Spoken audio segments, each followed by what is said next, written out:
దెయ్యం ముష్టి పికిల్స్. పాత గుడిసె ముందు దెయ్యం ముష్టి పికిల్స్ అనే బోర్డు ఊగుతోంది.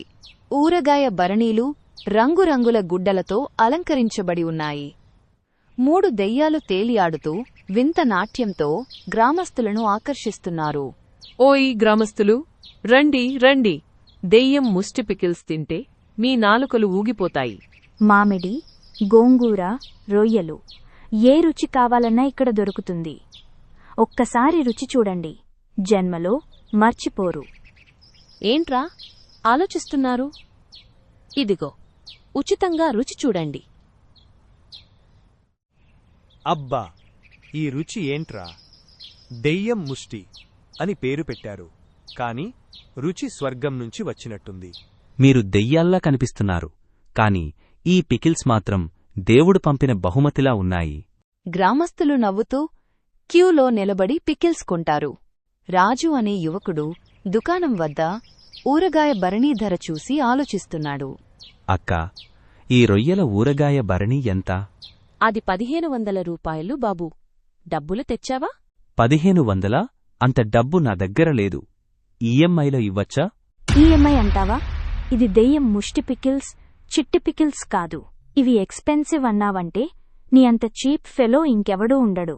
నువ్వు ఒక పని చెయ్, నువ్వు గట్టిగా ఫోకస్ చేయి కెరీర్ మీద, లేకపోతే నీ గర్ల్ ఫ్రెండో పెళ్ళామో నిన్ను వదిలేస్తుంది. ముష్టి పికిల్స్ కొనలేని నువ్వు నీ భార్యకి బంగారం ఎలా కొంటావు? టైంటి ఈ చెత్తమాటలు. నీ పికిల్స్ నీవే తిను. కోపంగా వెళ్ళిపోతాడు. ఈ గ్రామస్తులకు డబ్బులేదు, కాని గొప్పలు మాత్రం గుండెలు నిండా. వదిలేయి, ఇంకో కస్టమర్ వస్తున్నాడు, నవ్వుతూ స్వాగతించు. దెయ్యం ముష్టి పికిల్స్ దుకాణం రద్దీగా ఉంది. గ్రామస్తులు పికిల్స్ కొంటూ తమ విచిత్ర అనుభవాలను చెబుతున్నారు. ఓయ్, నీ ఊరగాయ తిన్నాను, నా కిడ్నీలో రాళ్లు పోయాయి. అరే, దెయ్యం ముష్టి పికిల్స్ తిని మా తాతగారు పోయారు. నేనేమైనా అరుస్తున్నానా? అవునా? కిడ్నీ రాళ్లు పోయాయా? మా పికిల్స్ ఔషధంలా పనిచేస్తున్నాయి. అయ్యో, నీ తాతగారు స్వర్గంలో మా పికిల్స్ తింటూ ఆనందిస్తున్నాడేమో. గ్రామస్తులు నవ్వుతారు, కాని కొందరు అనుమానంగా చూస్తారు. ఓయ్, మీ రొయ్యల ఊరగాయ తిన్నాక మా ఆవిడ గర్భవతి అయ్యింది. అవునా అండి? కంగ్రాట్స్! దెయ్యం ముష్టి పికిల్స్ అద్భుతాలు చేస్తున్నాయి. ఇంకో బరణి ఫ్రీగా తీసుకో. గ్రామస్తులు నవ్వుతూ వెళతారు, కాని కొందరు ఊరగాయలపై అనుమానం వ్యక్తం చేస్తారు.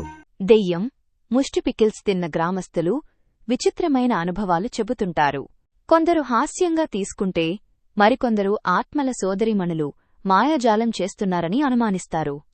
రాజు తన అవమానాన్ని మర్చిపోలేక గ్రామస్తులను రెచ్చగొడతాడు. ఓ గ్రామస్తులు, ఈ దెయ్యం ముష్టి పికిల్స్ తిని మనం మోసపోతున్నాం. వీళ్ళు మంత్రాలు వేస్తున్నారు.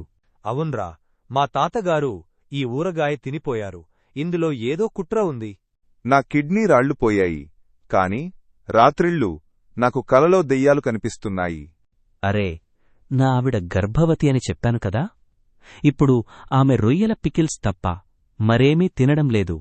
గ్రామస్తులు గుసగుసలాడుకుంటారు. రాజు గట్టిగా అరుస్తాడు. ఈ దెయ్యాలు మన జీవితాలతో ఆడుకుంటున్నాయి. ఇలా ఊరుకుంటామా? లేదు, దెయ్యం ముష్టి దుకాణం కూల్చేద్దాం. హాస్పిటల్లో మహేష్ భార్యకి బిడ్డ బదులు రొయ్య పుడుతుంది. మహేష్, ఇది నీవు తెచ్చిన దెయ్యం ముష్టి పికిల్స్ వల్లే నాకు బిడ్డ బదులు రొయ్య పుట్టింది. ఈ దెయ్యాలు మనల్ని నాశనం చేశాయి. నా జీవితం బూడిదలో కలిసింది. ఇది మాయాజాలం. దెయ్యం ముష్టి పికిల్స్లో మంత్రాలు వేశారు. గ్రామస్తులు కర్రలు, రాళ్లు తీసుకుని దుకాణం వైపు దూసుకెళతారు. గ్రామస్తులు దెయ్యం ముష్టి పికిల్స్ దుకాణంలోకి చొరబడి బరణీలను పగలగొడతారు. దెయ్యాలు భయపడి తేలియాడుతూ గ్రామస్తులను ఆపడానికి ప్రయత్నిస్తారు. ఆగండ్రా, మేము మీకు హాని చేయాలనుకోలేదు. మా పికిల్స్ కేవలం రుచి కోసమే, మేము మాయాజాలం చేయలేదు. ఇప్పుడు సిగ్గులేని మాటలు చెబుతావా? నీవు మా జీవితాన్ని నాశనం చేశావు. నా భార్యకు రొయ్య పుట్టింది. ఇది దెయ్యం ముష్టి మాయాజాలం కాకపోతే మరేమిటి? గ్రామస్తులు దుకాణాన్ని పూర్తిగా ధ్వంసం చేస్తారు. ఆత్మల సోదరీమణులు బాధతో అరుస్తూ అడవిలోకి పారిపోతారు. దెయ్యాలు అడవిలో పాత గుడి వద్ద కూర్చుని ఏడుస్తున్నాయి. మనం తప్పు చేశామా? దెయ్యం ముష్టి పికిల్స్లో నిజంగా మాయాజాలం ఉందా? మనం కొంచెం మాయాజాలం వాడాము, కాని అది రుచి కోసమే. ఎవరికీ హాని చేయాలనుకోలేదు. కాని మనం గ్రామస్తులను అవమానించాము. రాజును ఈఎంఐ అడిగినందుకు తిట్టాము.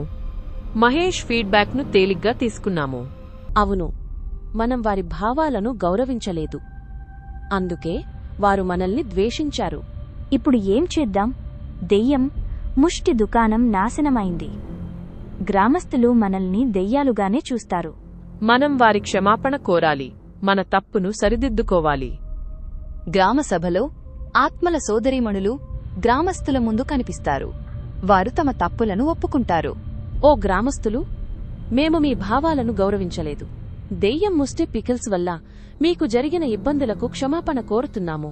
మా ఊరగాయలలో కొంచెం మాయాజాలం ఉంది, కాని అది మీకు హాని చేయడానికి కాదు, మీ సంతోషం కోసమే. మేము రాజును అవమానించాము. మహేష్ బాధకు కారణమైనందుకు చింతిస్తున్నాము. మీ ఊరగాయల వల్ల నా జీవితం నాశనమైంది. కాని మీరు క్షమాపణ కోరుతున్నారు కాబట్టి నేను క్షమిస్తున్నాను.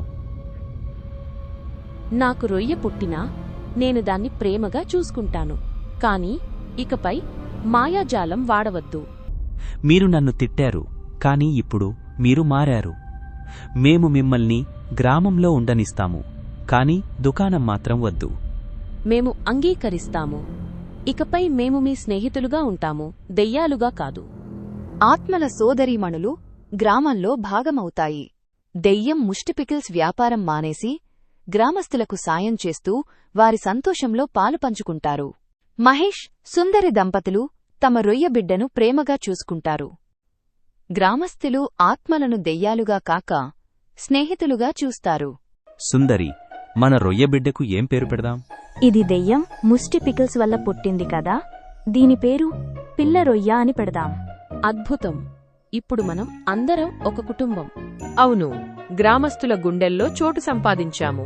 గ్రామస్తులు ఆత్మల సోదరీమణులు కలిసి నవ్వుతూ గ్రామంలోని చెరువు వద్ద సాయంత్రం గడుపుతారు. దయ్యం చిట్టి పికిల్స్. పుష్పం, కనకమ్మ దెయ్యాలు పాత ఇంటి ముందు కూర్చున్నారు. చుట్టూ నిశ్శబ్దం, చీకటి. కనకమ్మ, ఈ ఆత్మజీవితం బోర్ కొడుతోంది. 200 ఏళ్లుగా ఈ గ్రామంలో తిరుగుతున్నాం. ఏం ఉపయోగం? జనం మనల్ని చూసి భయపడతారు, అంతే. నిజమే పుష్పం. ఒకప్పుడు మనం గ్రామంలో ఉత్సవాలు సంతలు జరిగినప్పుడు జనంతో కలిసిపోయేవాళ్లం. ఇప్పుడందరూ మొబైల్లోనే ఉన్నారు. ఒక్క నిమిషం, మనం కూడా ఏదైనా చేయాలి.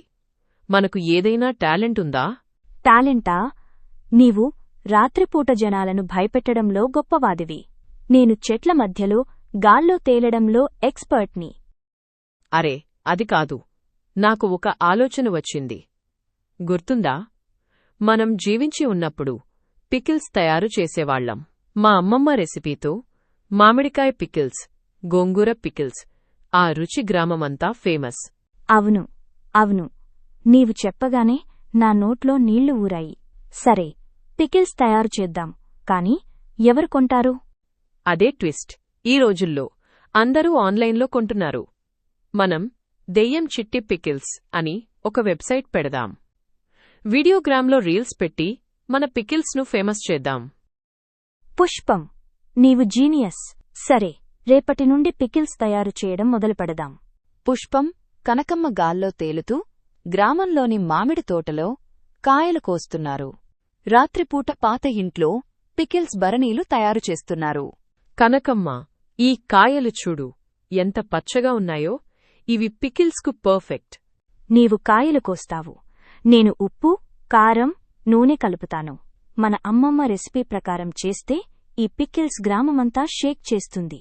ఒక వారం తర్వాత పుష్పం, కనకమ్మ ఒక పాత ల్యాప్టాప్ ముందు కూర్చున్నారు. స్క్రీన్పై దెయ్యం చిట్టి పికిల్స్ వెబ్సైట్ ఓపెన్ అయింది. ఇప్పుడు ఏం జరుగుతుంది? జనం వస్తారా? ఓపిక పట్టు, కనకమ్మ. ఈ రోజుల్లో సోషల్ మీడియా పవర్ కావాలి. నేను వీడియోగ్రామ్లో ఒక రీల్ పెడతాను. మన పికిల్స్ బరణీలు చూపిస్తూ దెయ్యం చిట్టి పికిల్స్ అని రాస్తాను. హహహ, దెయ్యం చిట్టి పికిల్స్. నీవు గొప్ప మార్కెటింగ్ గురువు పుష్పం. రీల్ వైరల్ అవుతుంది. గ్రామస్తులు, దూర ప్రాంతాల నుండి కస్టమర్లు ఆర్డర్లు పెడతారు. పుష్పం, చూడు, రోజుకి 100 ఆర్డర్లు, మన పికిల్స్ హిట్. ఇది ఆత్మల పికిల్స్ మహిమ. ఇప్పుడు మనం బిజినెస్ క్వీన్స్. 3 నెలల తర్వాత పుష్పం, కనకమ్మ పాత ఇంట్లో పికిల్స్ బరణీలు ప్యాక్ చేస్తున్నారు. ల్యాప్టాప్లో ఆర్డర్లు వస్తున్నాయి. పుష్పం, ఈ రోజు చిన్నపురం నుండి 50 బరణీల ఆర్డర్ వచ్చింది. ఇంకా తిమ్మయ్యపేట నుండి 30. అవునా? కాని ఈ కస్టమర్లు ఒక్కొక్కరు ఏదో ఒక కంప్లైంట్ చేస్తున్నారు. పికిల్స్ ధరలు ఎక్కువ, డెలివరీ లేట్ అయింది. హమ్మో! అరే పుష్పం, కొంచెం ఓపిక పట్టు. కస్టమర్లు అలాగే ఉంటారు. నీవు నవ్వుతూ సమాధానమిస్తే సరిపోతుంది. నవ్వా? నా ఆత్మకు కోపం వస్తోంది. ఈ కస్టమర్ ఒకడు వీడియోగ్రామ్లో మెసేజ్ చేశాడు, మీ పికిల్స్ ధరలు ఎందుకు అంత ఎక్కువ అని. అతను ఎవరనుకున్నాడు? పుష్పం, శాంతించు. అతను కస్టమర్. అతన్ని తిట్టకు. పుష్పం, కనకమ్మ వీడియోగ్రామ్ లైవ్లో ఉన్నారు. కస్టమర్లు కామెంట్ చేస్తున్నారు. హాయ్ గ్రామస్తులు, కస్టమర్లు, నేను పుష్పం, ఆత్మల పికిల్స్ యజమాని. ఈరోజు మీ కామెంట్లకు సమాధానమివ్వడానికి వచ్చాను. పుష్పం, శాంతంగా మాట్లాడు. కస్టమర్ కామెంట్ స్క్రీన్పై కనిపిస్తుంది. ఆ కామెంట్స్ చూసి పుష్పం దెయ్యంకి బాగా కోపం వస్తుంది. ఓహో, ధరలు ఎక్కువ అని కామెంట్ చేసింది ఎవరు? ఇవి ఎక్స్పెన్సివ్ అన్నావంటే నీ అంత చీప్ ఫెలో ఇంకెవడూ ఉండడు. నువ్వు ఒక పని చేయి, నువ్వు గట్టిగా ఫోకస్ చేయి కెరీర్ మీద. లేకపోతే నీ గర్ల్ ఫ్రెండో పెళ్ళామో నిన్ను వదిలేస్తుంది. ముష్టి పికిల్స్ కొనలేని నువ్వు నీ భార్యకి బంగారం ఎలా కొంటావు? ఇంతలో వేరే కస్టమర్ కామెంట్ వస్తుంది. ఎవరో ఇంకో కామెంట్ చేశారు, ఈ తక్కువ ప్రైస్ కూడా హైకాస్ట్ అంటున్నావంటే నీ దరిద్రం ఏ రేంజ్లో ఉందో నేను అర్థం చేసుకోగలను. ఒక పని చేయి, 4 ఇళ్లల్లో పాచి పని చేసుకుని బతుక్కో. పుష్పం, ఆపు, జనం చూస్తున్నారు. చూడని, ధరలు ఎక్కువ అని కంప్లైంట్ చేసేవాళ్లు మా పికిల్స్ కొనొద్దు. అలాంటి కస్టమర్లు మాకు వద్దు. లైవ్ వీడియో వైరల్ అవుతుంది. సోషల్ మీడియాలో ట్రోల్స్ మొదలవుతాయి. ఆర్డర్లు ఆగిపోతాయి. పుష్పం, నీ కోపం మన వ్యాపారాన్ని నాశనం చేసింది. ఇప్పుడు ఎవరూ మన పికిల్స్ కొనడం లేదు. నా తప్పు, కనకమ్మ. నేను కోపంలో అతన్ని అవమానించాను. ఇప్పుడు ఏం చేద్దాం?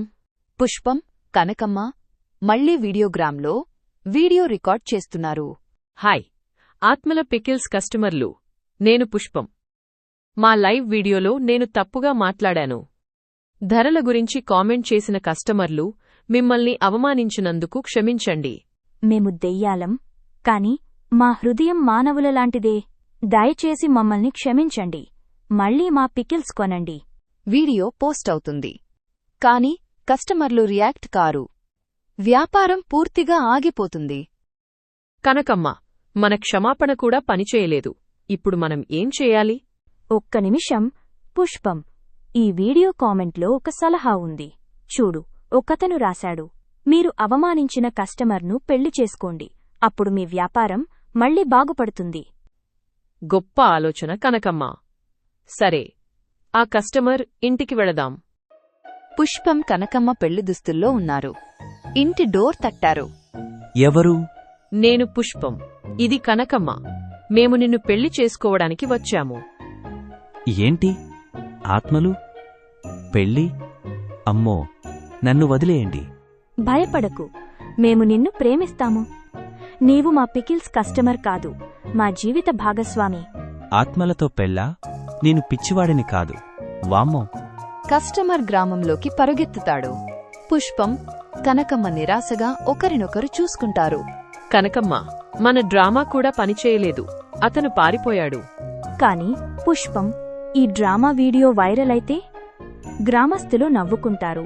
మన పికిల్స్ మళ్లీ ఫేమస్ అవుతుంది. నీవు సరైనదే చెప్పావు. సరే, ఈ వీడియో పోస్ట్ చేద్దాం. పుష్పం, కనకమ్మల పెళ్లి ప్రపోజల్ వీడియో వైరల్ అయింది.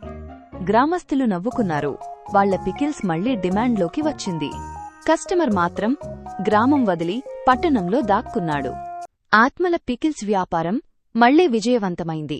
కాని పుష్పం కోపం మాత్రం ఇంకా తగ్గలేదు. మళ్ళీ ఎవరైనా కంప్లైంట్ చేస్తే వాళ్లను పెళ్లి చేసుకుంటాను. దెయ్యం చిట్టి పికిల్స్ కొనండి, లేకపోతే మా పెళ్లి ప్రపోజల్ మీ ఇంటికి వస్తుంది.